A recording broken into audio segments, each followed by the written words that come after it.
ओम शांति। आज प्यारे बाप दादा के अनमोल मधुर महावाक्य हैं 25 नवंबर 2025। आज की मुरली के सार में विशेष बाबा ने आत्मिक स्मृति दिलाते कहा कि बाप बैठ रूहानी बच्चों को समझाते हैं, यहाँ जब याद की यात्रा में बैठते हो तो भाई बहनों को कहो कि तुम आत्म अभिमानी हो बैठो और बाप को याद करो। यह स्मृति सबको दिलानी चाहिए। हम आत्मा हैं, हमारा बाप हमको पढ़ाने आते हैं। हम भी कर्म इंद्रियों द्वारा पढ़ते हैं। बाप कर्म इंद्रियों का आधार ले ब्रह्मा तन द्वारा पहले पहले कहते हैं बाप को याद करो। तुमको भी पहला पहला पाठ यही मिलता है, अपने को आत्मा समझो, बेहद के बाप को याद करो तो तुम्हारे विक्रम विनाश हो जाएंगे। और साथ में कहा, गीता में भी अक्षर है, माम एकम याद करो, देह के सर्व संबंध त्याग, अपने को आत्मा समझो। बाबा कहे यह देह के संबंध पहले नहीं थे, तुम आत्मा यहाँ पार्ट बजाने आते हो। गायन भी है ना, अकेले आए अकेले जाना है, इनका अर्थ भी मनुष्य नहीं जानते। तुम अभी प्रैक्टिकल में जानते हो। हम अभी पावन बन रहे हैं याद की यात्रा से व याद बल से। यह है राजयोग का बल। और अटेंशन दिलाया कि तुम बच्चों को हर बात की स्मृति दिलाई जाती है। बच्चे गफलत नहीं करनी है। बाप सबको समझाते रहते हैं, कहाँ भी बैठो धंधा आदि करो, अपने को आत्मा समझो। धंधा धोरी में जरा मुश्किलात होती हैं, तो जितना हो सके टाइम निकाल याद में बैठो, तब आत्मा पवित्र बनेंगी और कोई उपाय नहीं है। और दूसरा अटेंशन दिलाया कि बच्चों को हमेशा यह फुरना रहना चाहिए कि हम आत्मा सतो प्रधान कैसे बने। देखना है हम कहाँ फेल न हो जाए। इसमें नंबर 1 सब्जेक्ट है सतो प्रधान बनने की, कुछ भी खामी न रह जाए। इसके लिए बाबा कहे पोतामेल रखो। व्यापारी लोग भी हमेशा फायदे नुकसान का पोतामेल रखते हैं। तुम्हारा तो यह बहुत बड़ा पोतामेल है, 21 जन्मों की कमाई है, इसमें गफलत नहीं करनी है। ज्ञान का गुटका अर्थात पहली ग्राही है मन मना भाव। फिर स्पष्ट करते कहा कि हर चीज पहले सतो प्रधान होती है, कंस्ट्रक्शन और डिस्ट्रक्शन होता है। बाप नई दुनिया का कंस्ट्रक्शन कराते हैं, फिर पुरानी दुनिया का डिस्ट्रक्शन हो जाता है। यह पुरानी दुनिया बदलकर फिर नई होंगी। बाप कोई डिस्ट्रक्शन नहीं करते हैं। फिर सदा ऊंची सोच और ऊंचा लक्ष्य रखने के लिए कहा कि तुम्हारी बुद्धि में अब सारा ज्ञान टपकता रहता है। बाबा पूछते हैं आगे कभी मिले हो, तो बच्चे कहते हैं हाँ बाबा कल्प पहले मिले थे। बाबा पूछते हैं और बच्चे उत्तर देते हैं अर्थ सहित। फिर बाबा पूछते हैं क्यों मिले थे, क्या पाया था, तो बच्चे कहते हैं हमने विश्व का राज्य पाया था, उसमें सब आ जाता है। विश्व का मालिक बनना, उसमें राजा रानी प्रजा डीटी डिनाइस्टी सब आ जाता है। इसको कहा जाता है शुभ बोलना।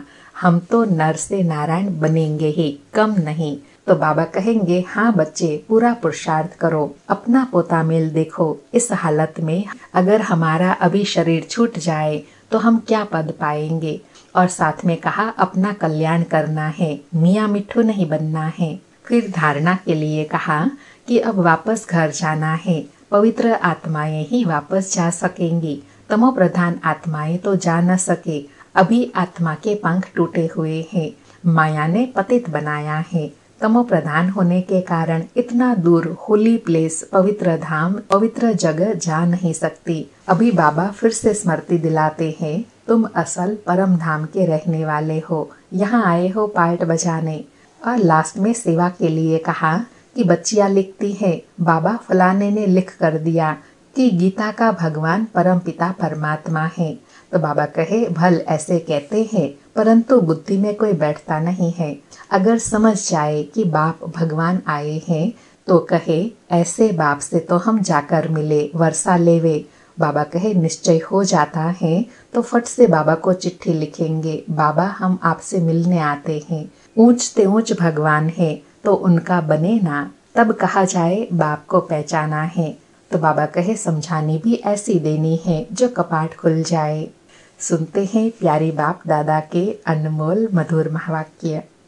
आज बाबा कहे मीठे बच्चे, आत्मा को सतो प्रधान बनाने का फुरना अर्थात फिक्र रखो, कोई भी खामी कमी रह न जाए, माया गफलत न करा दे।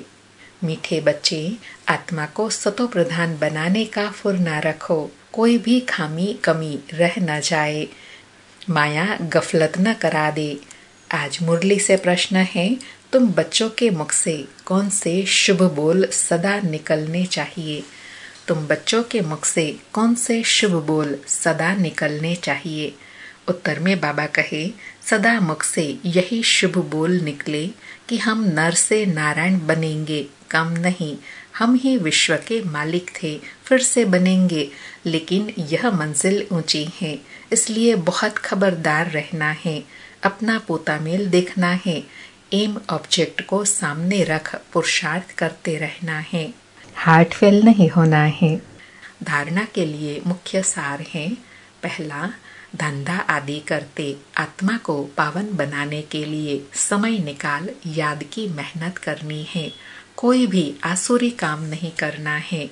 दूसरा पॉइंट, अपना और दूसरों का कल्याण करना है, पढ़ाई पढ़ना और पढ़ाना है, मियाँ मिट्ठू नहीं बनना है, याद का बल जमा करना है। आज प्यारे सतगुरु ने वरदान दिया, नाम और मान के त्याग द्वारा सर्व का प्यार प्राप्त करने वाले विश्व के भाग्य विधाता भव।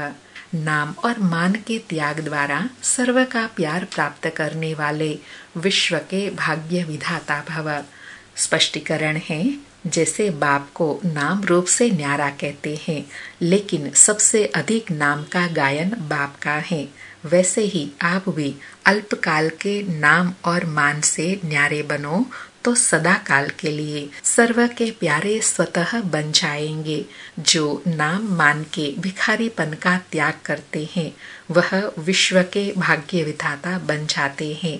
कर्म का फल तो स्वतः ही आपके सामने संपन्न स्वरूप में आएगा, इसलिए अल्पकाल की इच्छा मात्रम अविद्या बनो, कच्चा फल नहीं खाओ, उसका त्याग करो तो भाग्य आपके पीछे आएगा।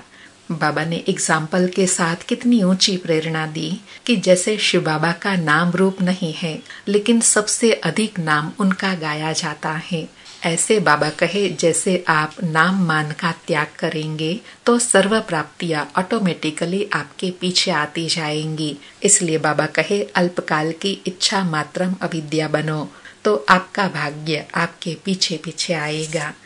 आज का स्लोगन है, परमात्मा बाप के बच्चे हो तो बुद्धि रूपी पांव सदा तख्त नशीन हो, अर्थात बाबा के बच्चे बने हैं तो सदा बाबा के दिल में रहना। अच्छा, मीठे मीठे सिकिलधे बच्चों प्रति माता पिता बाप दादा का याद प्यार और गुड मॉर्निंग। रूहानी बाप की रूहानी बच्चों को नमस्ते। हम रूहानी बच्चों की रूहानी माता पिता बाप दादा को याद प्यार गुड मॉर्निंग और नमस्ते नमस्ते। आज के अव्यक्त इशारे हैं, अशरीरी व विदेही स्थिति का अभ्यास बढ़ाओ। आज का अभ्यास है, कोई भी सेवा के प्लान बनाते हो, भल बनाओ, भल सोचो, लेकिन क्या होगा उस आश्चर्यवत होकर नहीं, विदेही साक्षी बन सोचो, प्लान बनाया और सेकंड में प्लेन स्थिति बनाते चलो। अभी आवश्यकता है स्थिति की, यह विदेही स्थिति परिस्थिति को बहुत सहज पार कर लेंगी, जैसे बादल आए चले गए। विदेही अचल अडोल हो खेल देख रहे हैं। बाबा कहे विदेही अवस्था बनाने के लिए सेवा के प्लान भल बनाओ, भल सोचो, लेकिन कभी यह नहीं सोचो कि क्या होगा कैसे होगा। प्लान बनाया और एकदम उस प्लान से डिटैच हो गए, एकदम प्लेन बुद्धि बन गए। ऐसी अवस्था बनाने से हर परिस्थिति में अचल अडोल रहेंगे। अच्छा, ओम शांति। शुक्रिया बाबा, शुक्रिया।